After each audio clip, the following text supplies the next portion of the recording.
Audible is offering our listeners a free audiobook with a 30-day trial membership. Just go to audibletrial.com/stuffpodcast and browse the unmatched selection of audio programs. Download a title free and start listening.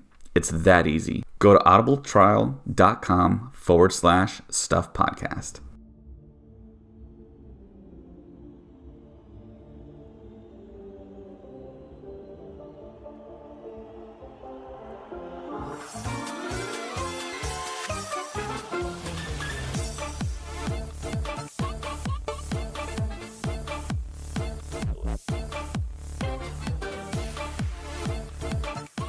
Welcome to the Star Wars Stuff Podcast, where we talk about all things Star Wars. My name is James. My name is David Palpatine. And somebody said somebody wrote us, and they were like, y'all should have different names each week. But I'm not. I'm gonna have a different name each week. All right, I can guarantee it.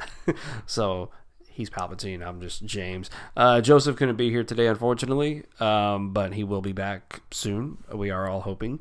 So before we start today's episode, David, actually, if you're watching us on YouTube, David bought me the new Star Wars playing cards. There they are. And they look really, really cool. And I'm actually about to open it for the first time. I took the cellophane wrapping off before we started this. I know you didn't want to have to hear all that. And go ahead and talk about this while I open. I saw this ad a while back for these really cool playing cards, poker cards, and they have designs for the Jack, Queen, King, Ace, the Jokers, Star Wars characters, and it was done like in a kind of a classy way. They're from Theory 11. I bought a couple sets here, some to give away for our Patreon members. But I saw them, and then I never saw the ad again until recently, and I was like, man, I got to jump on this, and I bought several sets, some for podcasters and some for at least one deck for our Patreon members. Oh, that's so cool. Okay, so the back, if you're looking at us on, if you're listening to us on a podcast, just go to YouTube and you'll see our video right now. Yeah, watch us on YouTube. Watch, subscribe, like. Yeah, watch, subscribe, and like. So on the back, you see it looks like R2D2 design there, and it looks like he's going through. Look, it's like R2D2, X-wing, Jedi, Imperial. There's a lot going on back here. I just realized. And then the top is the Falcon going into hyperspace. And then so the cards, Joker. Oh my gosh! So yeah, these are. So yeah, they were designed. Co-designed by J.J. Abrams. So he's a really good card fan. Really? If you watch the telecast from 2015, they gave him a pack of cards. And he was like blown away. He was like, "Wow, thank you so much." These are actually really, really cool. Yeah, I'm probably gonna cut to like close-ups of these things, but these are amazing. Yeah, I love these. Thank you so much, man. Yeah. These are really cool. Yeah, no problem. I knew you'd like them. I liked them. Oh, I took a chance and I bought some, and I was like, man, those look really nice. But yeah, I mean, they're legit playing cards. You could play whatever you want: solitaire, poker, whatever. The Queen. Rey on there with her staff. That's pretty cool. There's also a Leia in there too. There's a Leia in here? Yes. There's a Leia, Palpatine, Kylo Ren. There's a Lando. There's a Solo. This is pretty great, man. Yeah, the Jokers are BB-8 and Dio. All right, awesome. Thank you so much, man. Yeah, Thank you problem. so much. All right, so on to this week's episode of the Star Wars Stuff Podcast. I know there's a lot happened. A lot happened since we've spoken, so I guess we can get right into it. A whole lot. So tomorrow, we know for sure that Project Luminous is going to be dropped. Maybe a little bit or maybe a lot of details might happen on social. And you know what it's about, right? Well, we all figure it's High Republic stuff. Yeah. And I haven't seen or heard from any sources saying exactly what it is, but everyone's kind of in agreement it's High Republic stuff and 400 years before the Phantom Menace. And apparently there's going to be just a huge concentration on that time period between the movies, maybe TV show, books, comics, and with all of our favorite authors, Charles Soule, Claudia Gray, Kayvon Scott. It's a big deal in that we kind of have an idea what it's about, but we still actually don't really know what it's going to be about. So tomorrow's an exciting day, and look for coverage. We'll put something out probably as soon as we find out what it is. Because right now at recording, we don't know what it is yet still. Yeah. But it should be. Yeah, and it's weird that the Star Wars, This Week in Star Wars, the show that kind of replaced the Star Wars show as a weekly show, the host, like, mentions it really quick that we're going to find out on social Monday night. And see, no one picked up on that, and no one really talked about it until like today. That affiliate from ABC, he tweeted out, "We're getting details for sure tomorrow night, Monday." Tomorrow night. Well, why night. Why in the evening though? Why not in the day? Anyways, I don't know. We don't know why Lucas. But it sounds like they've made their decision on what the future, what the near future is going to be for Star Wars. Yep. And it looks like it's High Republic. All right. Yeah, it'd be crazy if it's something else. It would be pleasantly surprising if it's something else. I'm just gonna. I'd be fine with High Republic. I'm just gonna keep my mind open to like what they're gonna announce, because who knows? Who knows? All right. So what else? But see, the good thing is, it sounds like they have a plan. It sounds like they. Yeah. And we'll get into that in a second. I have something to talk about later. But anyways, on to the next set of news. He has a phone over here that's just like has a ton of notes on it. So here we go. What else we got?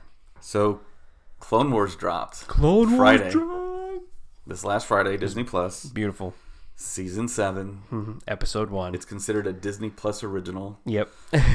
Now it is. And the first episode is called The Bad Batch.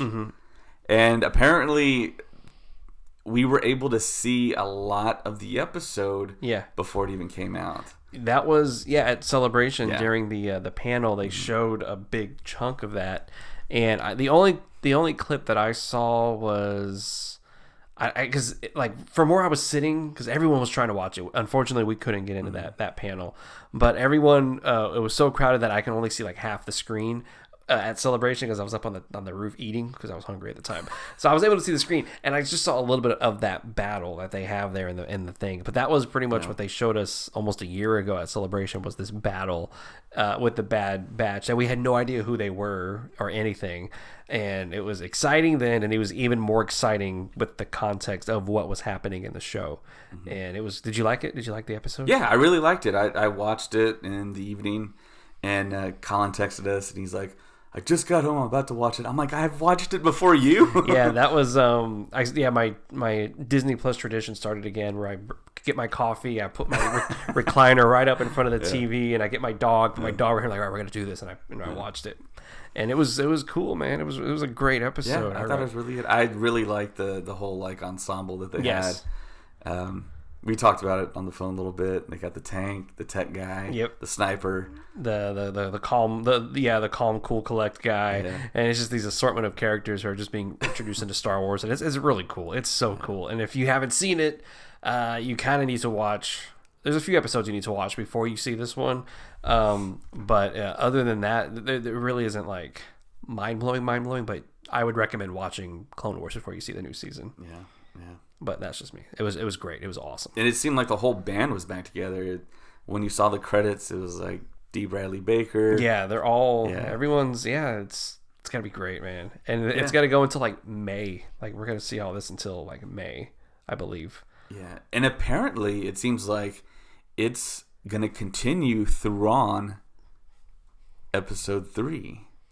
Really? Yeah. Did you not know that? I did not know that. No. So there's a scene that they released where it's Mace Windu saying a line directly from Revenge of the Sith, and Dave Filoni was asked about it. Oh yeah. And he was like coy as he normally is. Yeah. And he said, "Mace Windu doesn't repeat himself." Oh my gosh. So that's like a scene from Revenge of the Sith. Yeah. Because he says, "I sense a plot to destroy the Sith." Destroy the Jedi. I'm sorry, yeah. Destroy the Jedi. Because I remember seeing that clip, and I was just like, oh, they're going to repeat it again. He felt it again. But no, it looks like we're going to be seeing stuff from Revenge of the Sith. Apparently, yeah. And then plus they showed the clip of Padme already pregnant, looking at Anakin. So we have no idea what they're going to do with this thing. They told us before this is going to lead directly into Revenge of the Sith. Yeah. But now I'm thinking they didn't tell us exactly how much into Revenge of the Sith it was going to lead us into. Right. Again, they weren't lying to us. It was just they had a funny way with their words and everything. So I don't know, man. It makes it a whole lot more intriguing, I think. If they start to interweave like their story into Revenge of the Sith, I mean, that's just going to make this so much better. I mean, that's so much better, but it's going to make it so much more like, oh my gosh, like this was all going on and behind the scenes and everything. And who knows if okay, we've always wanted the whole, like, from a certain point of view, like, other stuff that's happening. If this works, they could do it through the whole thing. They can be like, the story was going on during A New Hope. Oh, my God. Anyways, I just got really excited there. So, and I don't think anyone's ever talked about that. I've seen a lot of videos. I've heard a lot of podcasts. No one's ever talked about the concept of other main characters for a movie or TV series that are living through the events of the films. Yes. And then we get to see the films through their point of view and kind of be in that same space. Kind of goes against the people that want like new stuff and like want to get away. I give you but that. I mean, I love that idea so much because I still think there's a whole lot to mine from the OT, the sequels, and the prequels. Yeah, there's so much you can do. Man, there's so much in the world of Star Wars that you can have a whole season dedicated to what was going on behind the scenes of A New Hope, like. And what was going on in Empire Strikes Back. And I mean, there's so much out there that can be used. And what I'm hoping they do, because if you haven't read From a Certain Point of View, read it. Or if you want to listen on Audible, listen to it. A Certain Point of View did something amazing. And what I'm hoping they do is they do all the other films as well. Like they do Empire Strikes Back From a Certain Point of View, Return of the Jedi. And just show all the other side stories that were going on right there with the other stories. It's so cool. Yeah. But yeah, Clone Wars was great, and now we just got to wait to see how they're going to intertwine it into Revenge of the Sith, because it looks like they will, but how they do it and how much they do it, we don't know yet at this point, so it's got to be exciting. Yeah, I have confidence in Filoni. Oh, yeah. What else we got? So, yeah, the Hasbro Toy Fair, or actually the New York Toy Fair happened, and Hasbro had a big presentation, and they unleashed all the Baby Yoda child asset merch upon the world, and it's a lot. It's a whole lot of stuff. There's a figure that's going to go for $59.99 available in the fall. You can pre-order it now, but it like coos like a baby. just like the character. I think they showed a video of it, and like I let my wife see it, and she was like, "That's just a little too creepy now." Like it's cute, but then when you see it like there, you're like, "That's kind of weird now." Yeah, there's I can use the Force. Its ears go down. Yes, and I guess the eyes close. Yeah, and his little hand goes up. He does a little baby hand thing. And he comes with the Mythosaur Mandalorian medallion that he gets at, I guess, spoilers for the Mandalorian. Yeah, if you haven't seen Mandalorian, I don't know. I don't know what we're watching. Yeah. But anyways, that's coming out. I guess it's like a foot tall or so. Yeah, it's not a full size. Yeah. It's not like the full size one, but it's not like the Sideshow 16-inch. It's a pretty decent size one, though. So Baby Yoda Operation is coming out. Man, Operation can be used toward anything now. Anyways. And I believe Trouble as well, the board game. Oh my gosh. But the other interesting thing that was released this was weird. Yeah. It's the Black Series Darth Revan Force FX Elite lightsaber. So if you don't remember, during like our review of the Rise of Skywalker, while we were recording, you told us, "Hey, it just broke. Revan is now canon in Star Wars. They just made Revan canon." I don't know how. I guess they just spoke it into his existence and said Revan's now canon, because he's not in any of the new books. He's not in any of the movies, obviously. Visual Dictionary. But was it the Visual Dictionary? Yeah, I think he's in there. That's why it's canon. Okay, so in the Visual Dictionary of the Rise of Skywalker, Darth Revan was mentioned. And so now Hasbro is releasing... It's Hasbro, right? Yes, it's all Hasbro because it's... Yeah, they are now releasing the lightsaber of him. And it's retailing for $224. Dude, that's expensive. Yeah. I think we're onto something here. Project Luminous, Darth Red. I don't know. This is all starting to. It's all the planets are starting to align right now, and because I know they wouldn't just release a lightsaber just to be like, hey, this is a pretty cool lightsaber. They would release one to be like, hey, it's got to be kind of a big deal here pretty soon. So yeah. And this week I posted on our Facebook group. There's going to be a Lego Razor Crest release, and it looks really awesome. It comes with like 4 figures. I think it's IG-11, Cara Dune, the Mandalorian, and I think Baby Yoda, right? Yeah. Okay. The child. Sorry. So yeah. You don't like it when I say Baby Yoda. I don't like when you say it. I don't like when anybody says Baby Yoda. But anyways, we'll go from there. All right. Well, you're like, well, this whole thing is about Baby Yoda, so I can't talk about it. All my notes say Baby Yoda, so. So what else? So tough, James. Yeah, you can pre-order all the stuff, but it's going to come out later on. I think this next month, it'll actually appear on store shelves.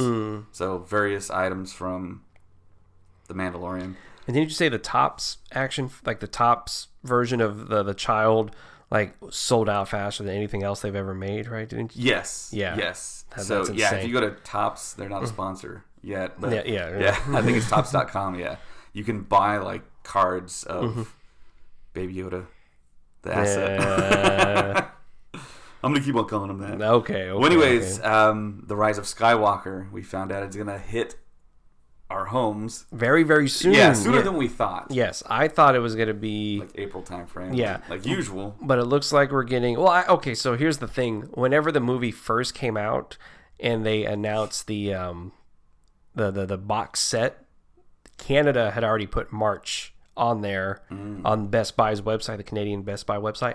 But then after that, it was gone. Like it was taken off, so no one got to see it. So I remember reading that article and be like, oh, it's gonna be in March, and then it disappears. So I was like, oh, maybe Lucasfilm has another idea. But nope, it was March. So the digital copy comes out March 17th. Yes. And then the physical Blu-ray and also the 4K editions are coming out on March 31st. Walmart has the whole 9-set Blu-ray there, just the Blu-rays, but Best Buy at this time is the only one that's going to have the Blu-ray and the 4K Ultra HD versions of the movie. All 9 films are going to be in this box set, and that thing is going for I think $249 right now. Thanks. As for special features, only a little bit more than the Revan saved. Yeah, I know, right? As for special features, we have no idea what the special features are going to be. I do. You know what they're going to... I mean, no. I meant, on the Rise of Skywalker. For the box set? Yeah, for the box set. Because for the box set... I mean, we're going to get into the Rise of Skywalker in a second, but the box set, if you go to Best Buy right now, look it up, they have a picture of what it's going to look like. And there's 9... No, wait, there's...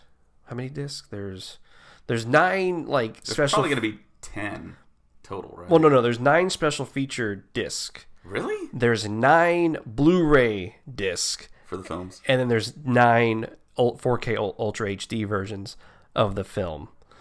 So you're getting... So you're getting the 4K and the Blu-ray all Yes. okay. Which is why, like I said, Walmart's just going to do the Blu-ray while Best Buy's going to do the 4K one. But they all do come with the digital download code as well. So... And so this is where it got kind of weird because Disney's not going to release The Rise of Skywalker on Disney Plus until the summer, is what some of the reports are saying.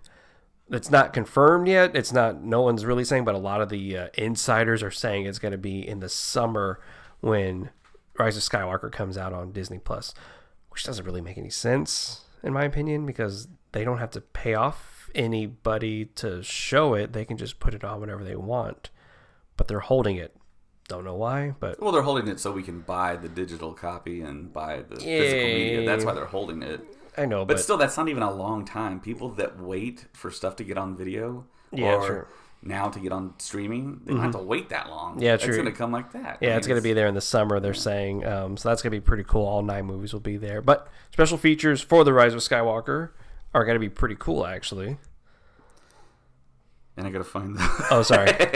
Yeah, I wasn't ready for that. You're welcome. But the interesting thing is the 4K I know at Best Buy is gonna have the IMAX poster art of Poe Dameron in the orange X-wing facing the final facing order the whole Star Destroyers. That's pretty cool. And the thing I actually learned today was there's gonna be a steel book that has Kylo Ren in like an action stance, and he has his red saber ignited, and he's like in a blue and red like water and fire motif thing on the front. So yeah, I mean that looks pretty cool. There's gonna be a lot of collectors stuff. Yeah, a lot of people collect steelbooks. Yeah, I know somebody who said like they have all the movies in steelbook. Oh, and that's another thing.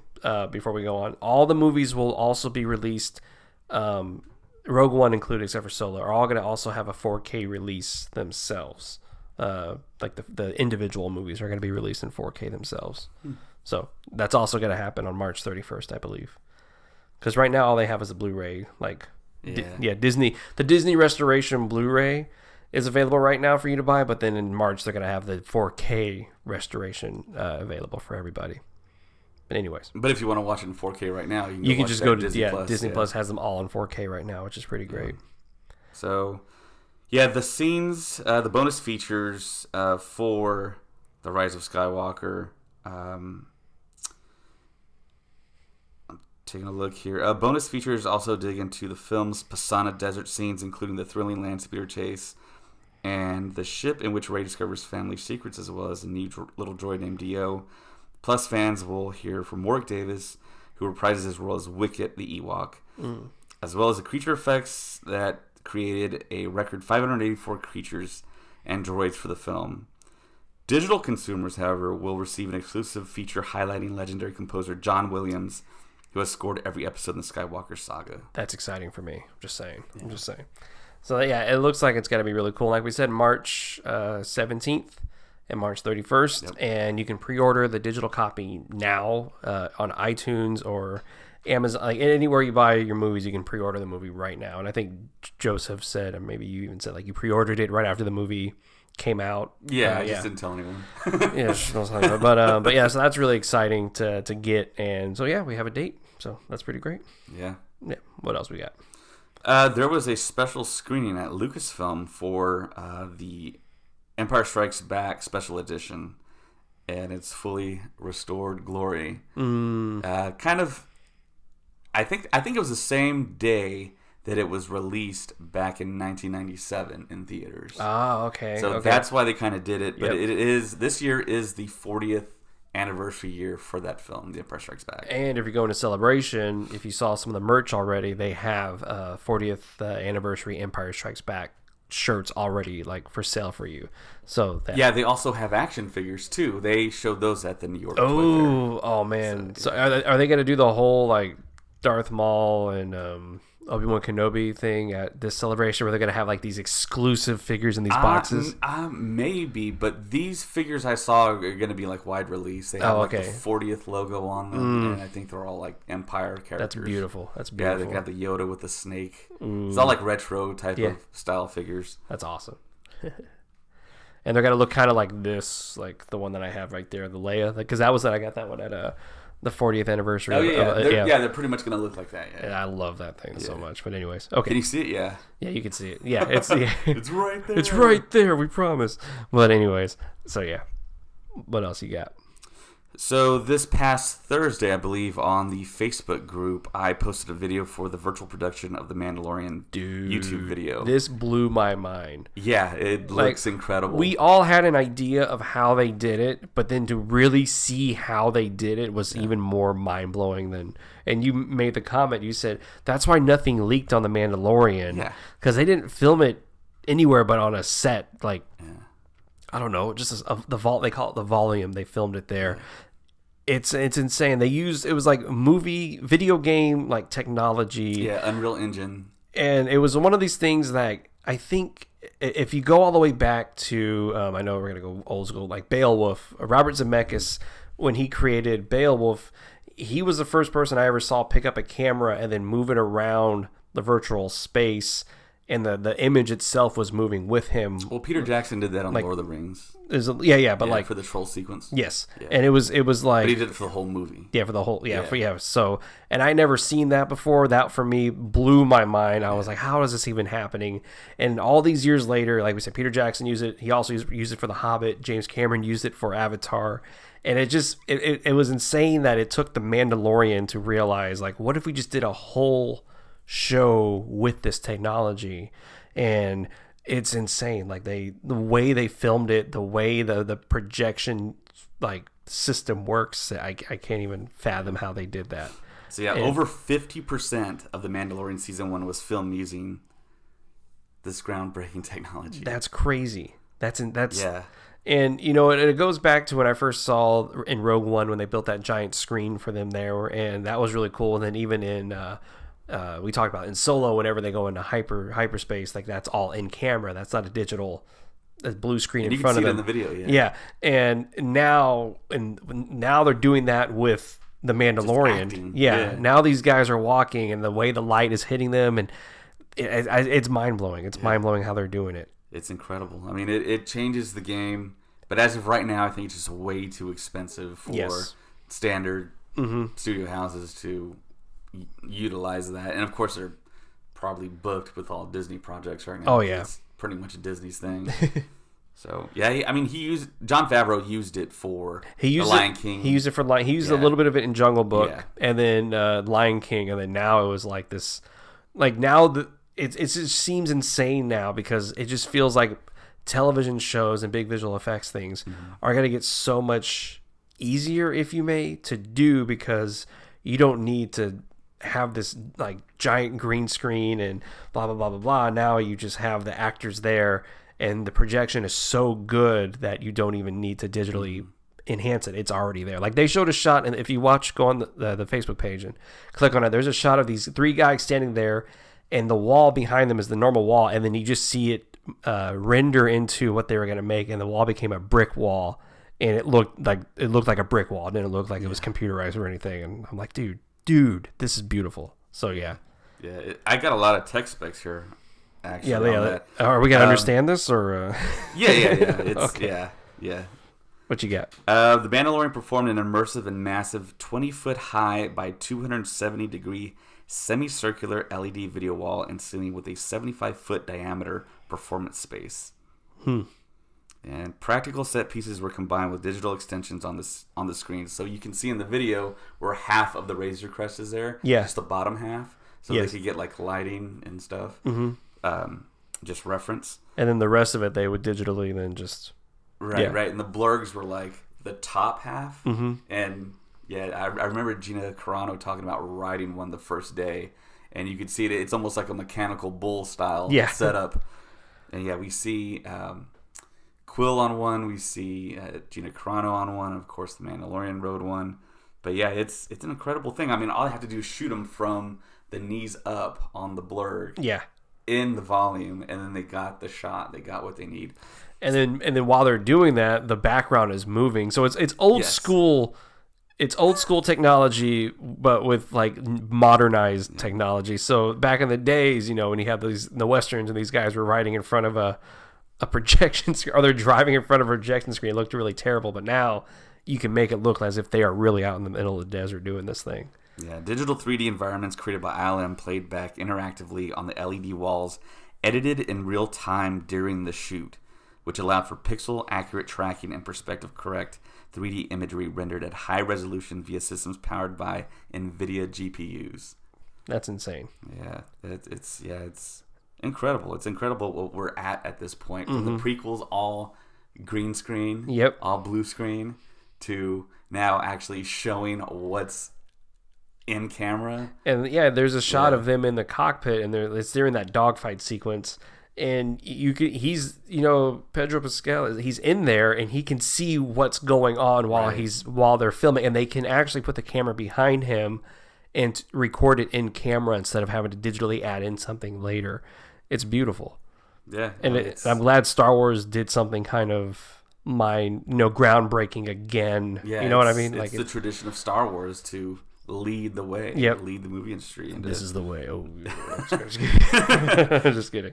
Yeah, the technology is just incredible. At the very end of the video, though, it shows all the logos for all the technology they're using. Yeah. It's Golem Creations, Fuse, Lux.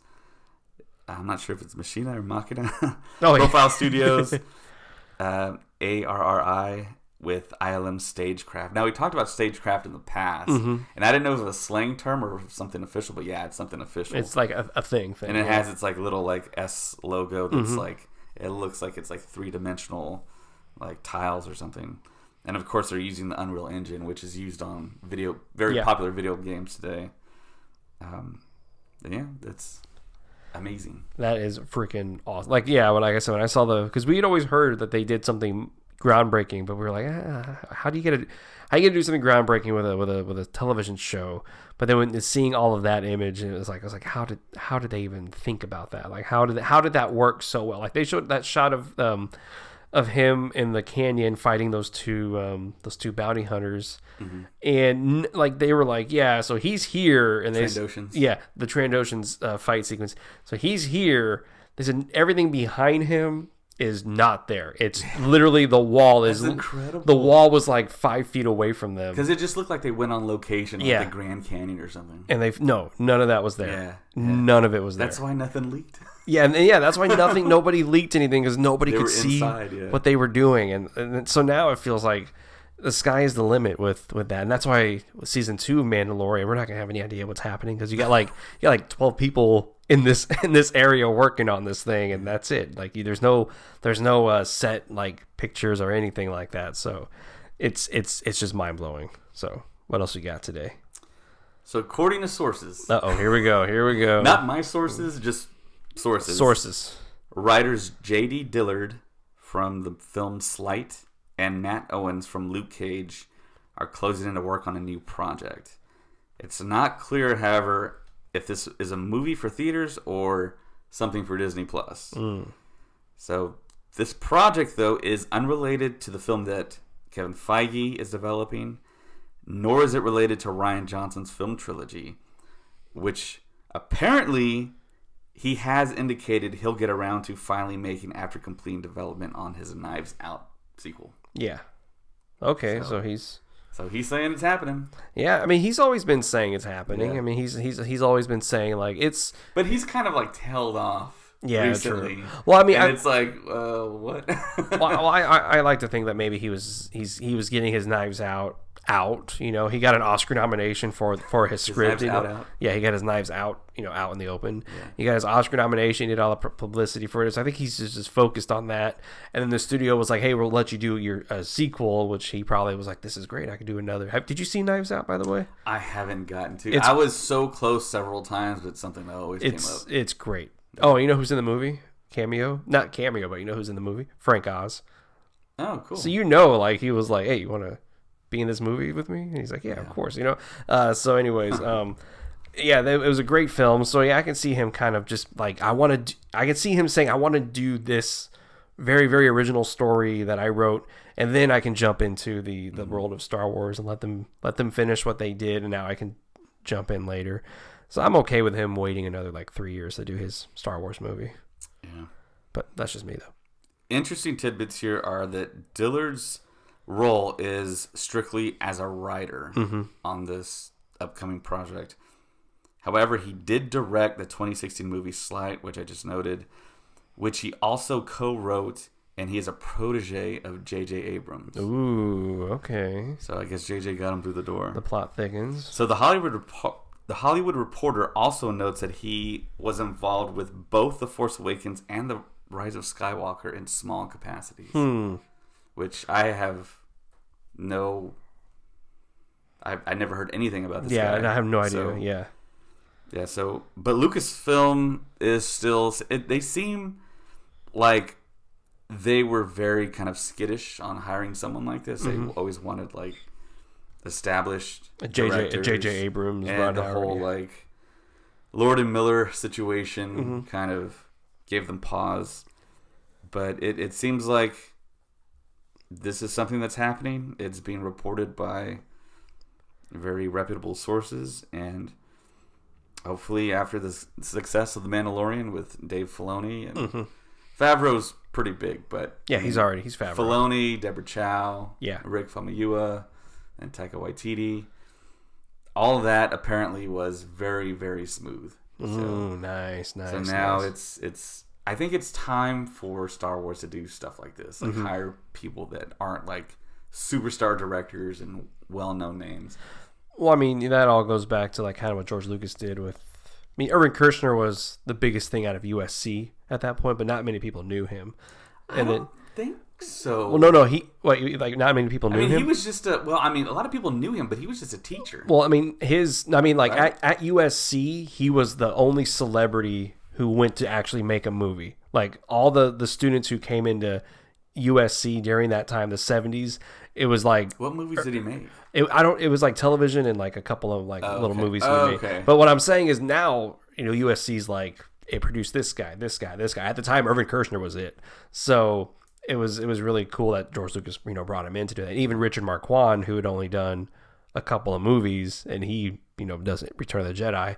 So I love that I want them to do this. I want them to go to this new generation and be like, what do you have to offer with Star Wars? And we almost got that with Lord Miller. We almost did. Oh, we got Spider-Verse. I mean, we got Spider-Verse, which was amazing. Yeah, that was incredible. That was an awesome movie. And so now it looks like Lucasfilm is maybe like, okay, we can do this. We can try this again. So we'll see what they do there. What's that one with Deadline? So adding on to all this, okay, So there was someone on the Facebook group asked if this was legit, the story of film or Disney Plus about Exegol. Which is a planet that we got introduced to in the Rise of Skywalker. So apparently it's just kind of a misunderstanding because the person who kind of alluded to Exegol said he was making a joke. And Deadline ran with it and said, yeah, they're doing an Exegol movie. Oh my gosh. But apparently no, the source was actually a joke, so there's no Exegol thing happening. You heard it here from the Star Wars Stuff podcast. The Exegol movie is not going to happen. Yeah. Unless we know Lucasfilm of. Is like, wait a minute, Exegol? People are talking about People this? are talking about this? They think this is really interesting? Well, okay, we'll go with it. We'll see what happens. Well, anyways. So yeah, as of right now, we know the release dates for the next films are December 16th, 2022, December 20th, 2024, and December 18th, 2026. It blows my mind knowing we know the release dates, but we have no idea what the movie's going to be about. Yeah. You know what I mean? Like this, and it blows my mind that they're happening, because of what's been going on with other Star Wars, things as well. And the fact that this is happening still just blows me away. That we have these dates, but no idea what these movies are going to be about or who's going to be making them. So it's exciting and nerve-wracking. They all know. It seems like they all got a pretty I'm 100% convinced plan. They have an idea. Yeah. They know what's happening. They probably have the scripts written, but they're just making sure it doesn't leak. They don't want anybody to know what they're planning. Yeah, and they've done a pretty decent job, other than that huge leak. Yeah, that says kind of pretty much what it is. Yeah, but then again, we don't know until Monday night. So we'll see.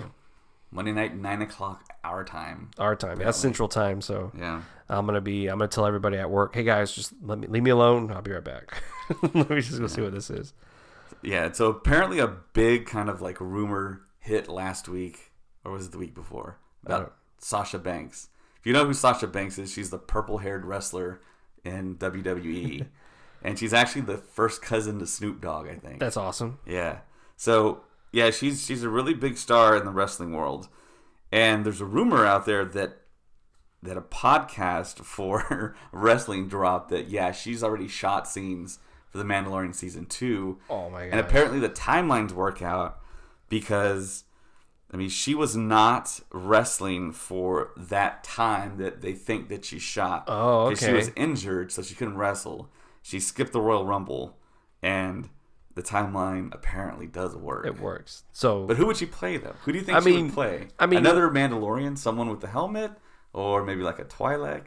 We saw, I don't know. She can play anybody. She can play anybody. She can literally play any person. Like she can come in for a second and then leave, or she can come in for a couple episodes and leave. You know what I mean? Like the woman, I forgot what her name was, who was in the village. She had that one scene. Julia Jones. I think. She had that one episode. It was awesome, but that was it. You know what I'm saying? So she could maybe play one of those people that, for all we know. But that's exciting. We won't know that until probably the episode it comes out.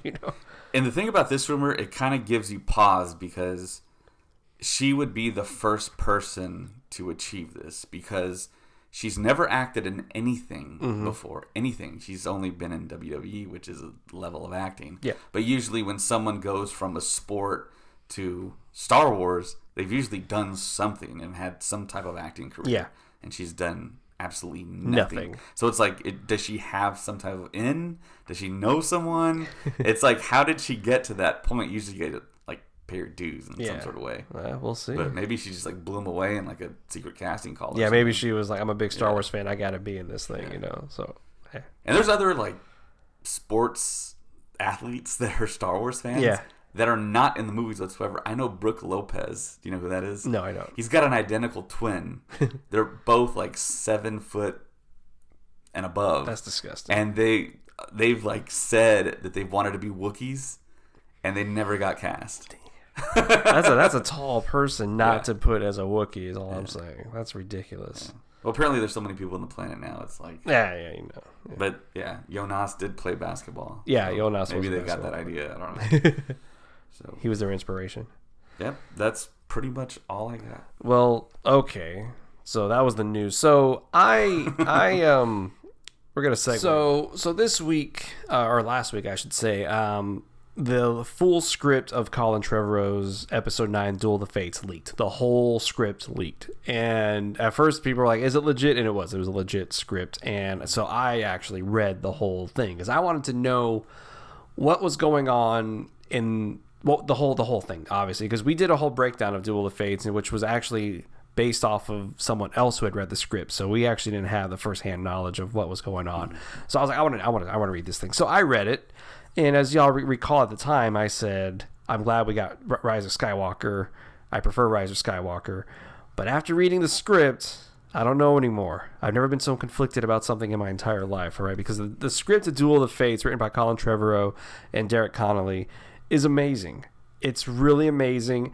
And you can really tell there was so much more connective stuff from Force Awakens, The Last Jedi, to this one. Like things that were really, really mentioned in the earlier films that were actually in this one. Okay, so I don't know if y'all remember this. So everyone was talking about Reylo. Like Reylo's that was a big thing. And I said, I think her and Poe are going to be something based off that look at The Last Jedi.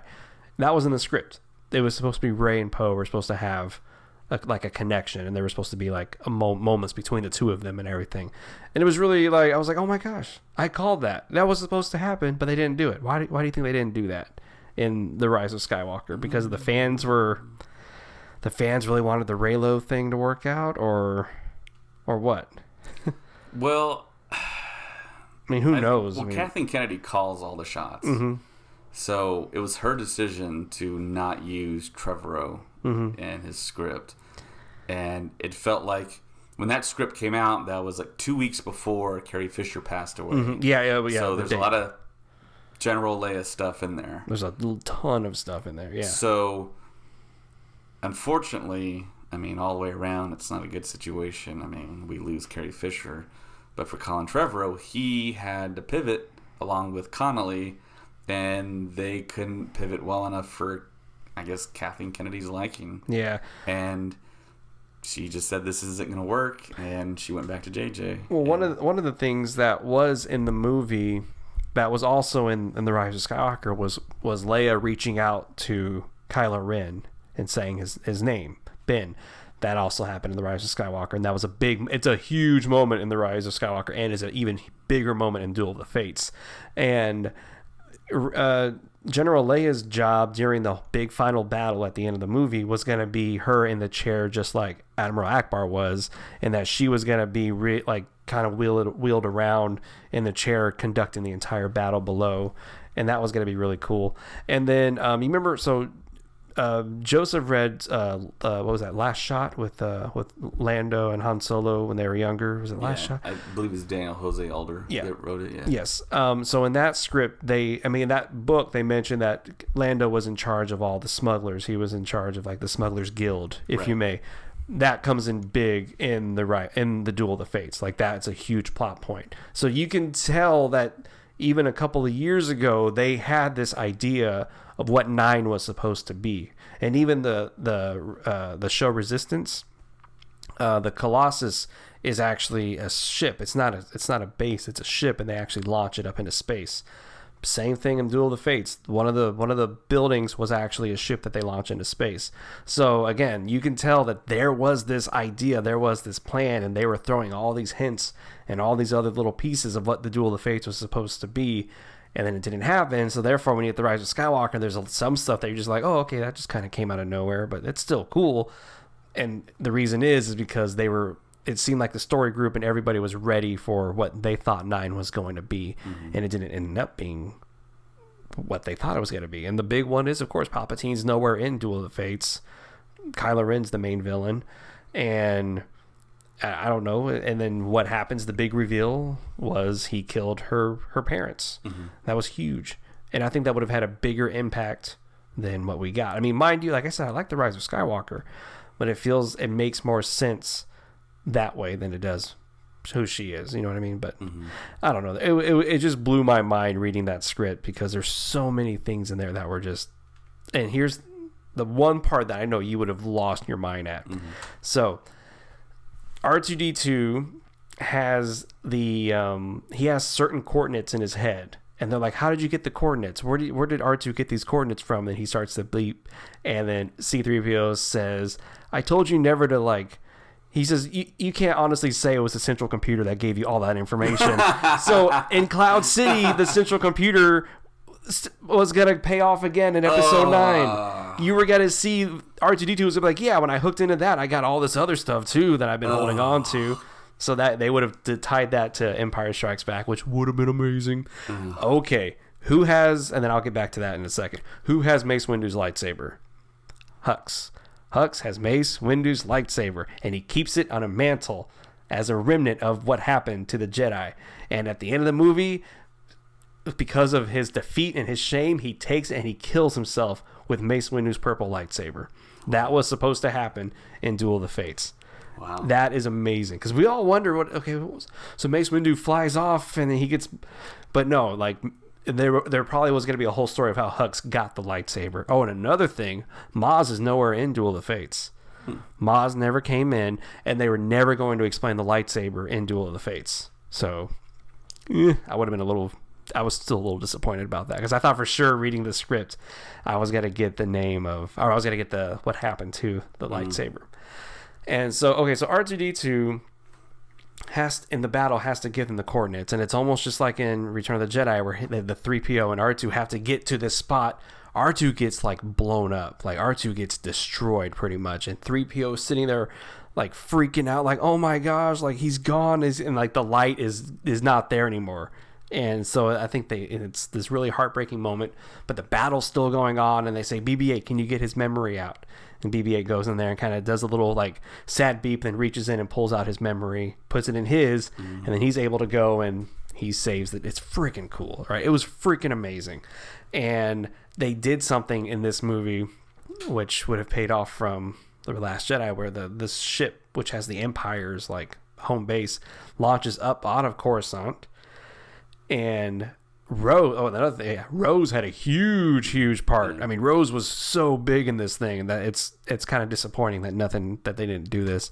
Rose messed with the coordinates and shoots that space station, this huge space station, into a planet or like into a moon, and it explodes. And like it's like the biggest explosion. Like people from space, on the ground, other planets like look up and they just see this huge explosion. Wow. And like what it said was, they lost the Star Wars. Like that was what they in the script. That's what they said. Like the Star Wars were over pretty much. I was like, that would have been a cool image. So R2-D2 is still messed up. But the droid, of course, builder's like, we can fix him. So they start to fix him, and they have this like moment where he's done, and then they hand the memory to Leia. And what does Leia do? She leans down and sticks his memory back into him, just like she does in A New Hope with the card. I mean, that would have brought it full circle. And then his memory comes back, his head like wakes up, and then in front of them, he starts to project parts of the movies we've seen. Oh, that would have been so good. That would have been just the greatest thing in all of Star Wars because he has it all. He still had it all. Yeah. And so he would have been projecting stuff from all the movies, from one all the way until right then and there. And Leia and everybody would have just stood back and just watched like, oh my gosh. And this ties into, from a certain point of view, where the droid was going to wipe his memory because of all that stuff. And he says, no, I'm going to keep it here. So they planted that seed in that book.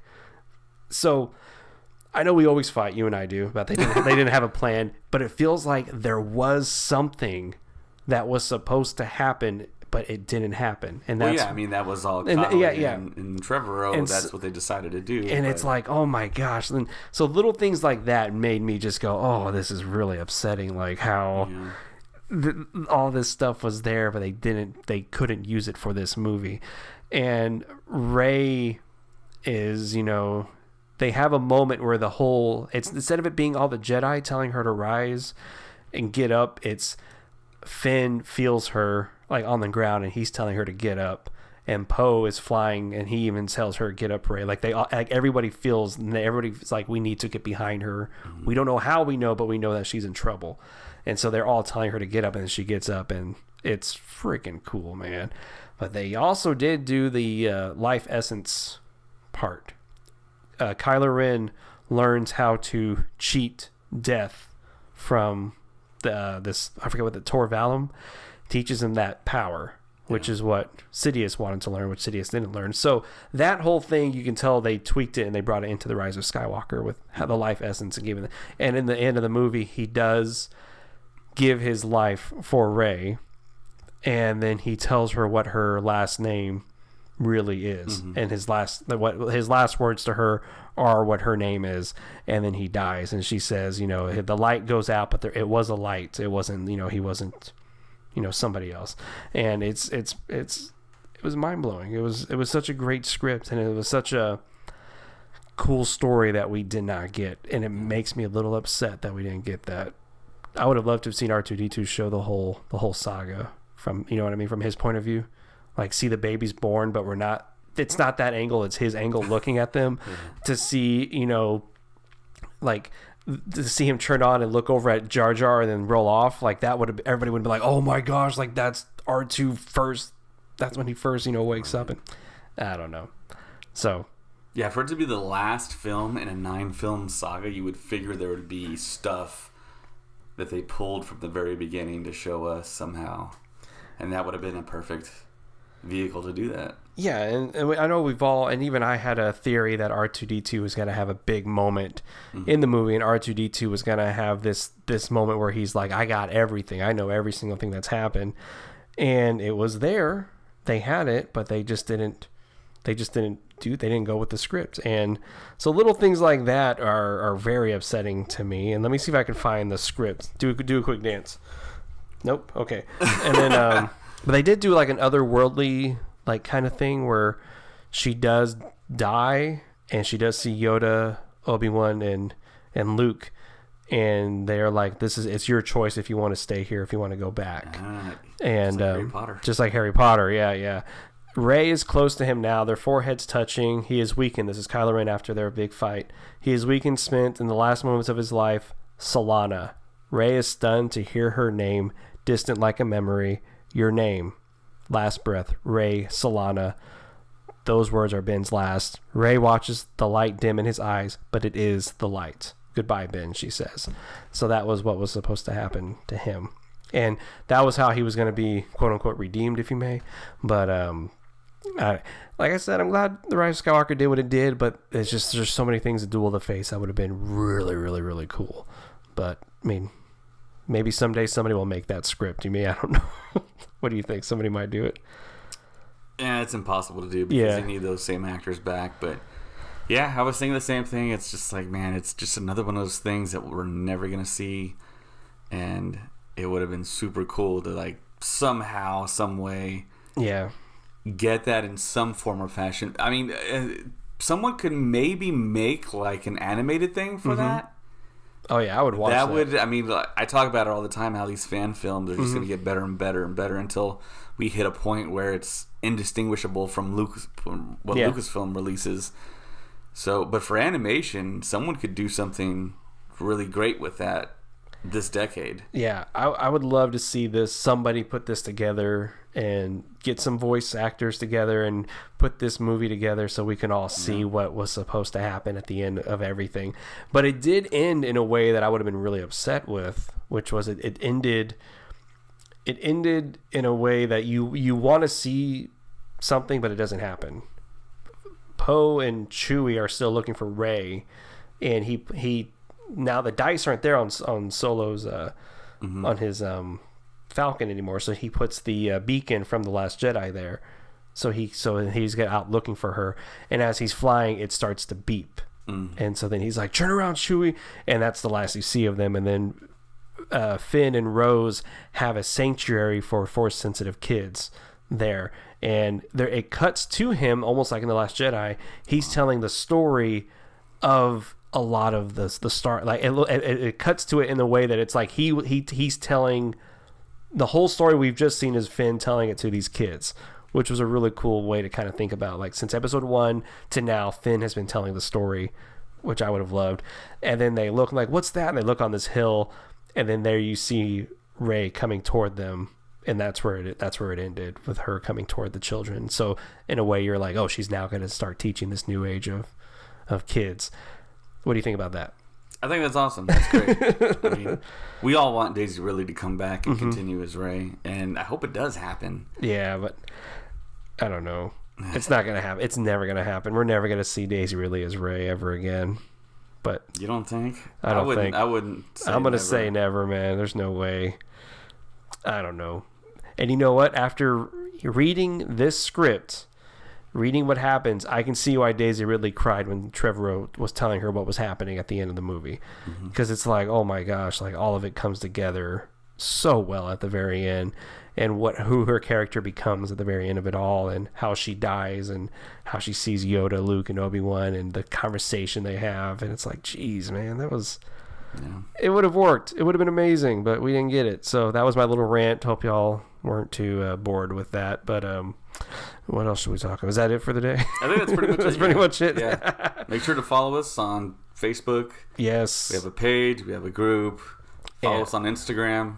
Yeah, Star Wars Stuff Podcast. Follow us on Twitter. And also, Star Wars did release the first, not the first chapter, but the first couple of pages of the Rise of Skywalker novel that's going to be coming out here in March. It was really cool. It's told from the point of view of Hux and Pride watching Kylo Ren just destroy all those people at the beginning of the Rise of Skywalker. So yeah, look for that book. March, I think it's March 11th. That one comes out. So that's going to be pretty. I'm going to buy that like right away because I want to see what that book's like. And we also have a Patreon if you want to help us out and get some cool stuff. We're doing commentaries on Clone Wars and Mandalorian, and then Joseph's going to have a book review coming out here pretty soon. And you do some just random blaster stuff. I'll do some random stuff. And the Random Blaster. The Random Blasters. Yeah, talk about random stuff. Our Patreon link is right there below.